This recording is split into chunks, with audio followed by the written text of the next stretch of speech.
रात काफ़ी बारिश हो रही थी और इस वक्त रात के 11:30 हो रहे थे। अब बारिश काफ़ी कम हो गई थी, शायद अब बारिश रुकने वाली थी और मैं अपने रूम में लेटा हुआ था और सोने की कोशिश कर रहा था और बुल्ली अपने रूम में कंप्यूटर चला रहा था और वो मेकजोक हॉरर की वीडियोस देख रहा था क्योंकि उसे हॉरर वीडियोस देखना ज़्यादा पसंद है। और तभी बेल बजने की आवाज़ आई और तभी बुल्ली बोला, गुल्ली देखो यार, इतनी रात में कौन आया है। और मैं उठकर चला गया, लेकिन वहाँ तो कोई नहीं था। हाँ, ज़मीन पर कुछ पैरों के निशान बने हुए थे और वहाँ एक डॉल रखी हुई थी।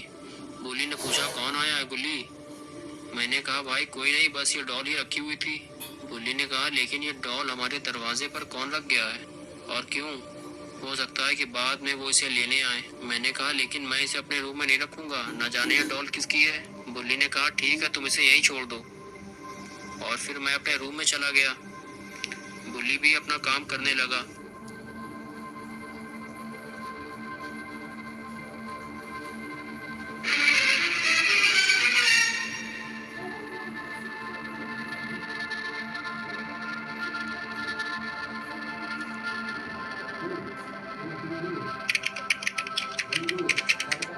तभी वो चिल्लाता है, और तभी मैंने देखा मम्मी। कि वो डॉल मेरे बेड के पास खड़ी हुई है और तब मैं उस डॉल को बुल्ली के पास लेकर गया और बुल्ली से कहा, तुमने इसे मेरे रूम में क्यों रख दिया भाई? मैंने तुमसे कहा था कि मैं इसे अपने रूम में नहीं रखूंगा। तभी बुल्ली बोला, मैंने इसे नहीं रखा भाई, मैंने तुमसे कहा था कि इसे यहीं रख दो, शायद तुम ही इसे ले गए होगे। मैंने कहा कि मैं इसे क्यों ले जाऊंगा, मैंने तो पहले ही मना कर दिया था कि मैं इसे अपने रूम में नहीं रखूंगा, लेकिन अब इसे मेरे पास लेकर मत आना। ये कहकर मैं अपने रूम में चला गया और वो डॉल बुल्ली के बेड पर मैंने छोड़ दी थी। और मैं ये सोच रहा था कि ये डॉल आखिर है किसकी और कोई इसे क्यों छोड़ गया है। लेकिन बाहर जो मैंने पैरों के निशान देखे थे वो तो मुझे इसी डॉल के लग रहे थे, जैसे कि ये खुद ही चल कर आई हो। लेकिन ये कैसे हो सकता है? मैं बिना कुछ ज्यादा ही सोचने लगता हूँ।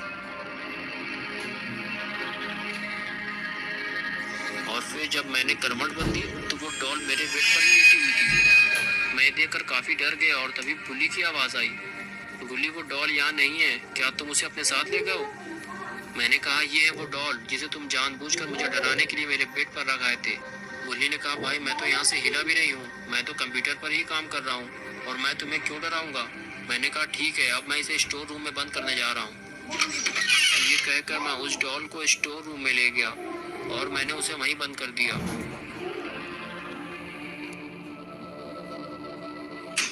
फिर मैं बुल्ली के पास गया और बुल्ली से कहा कि मुझे ये डॉल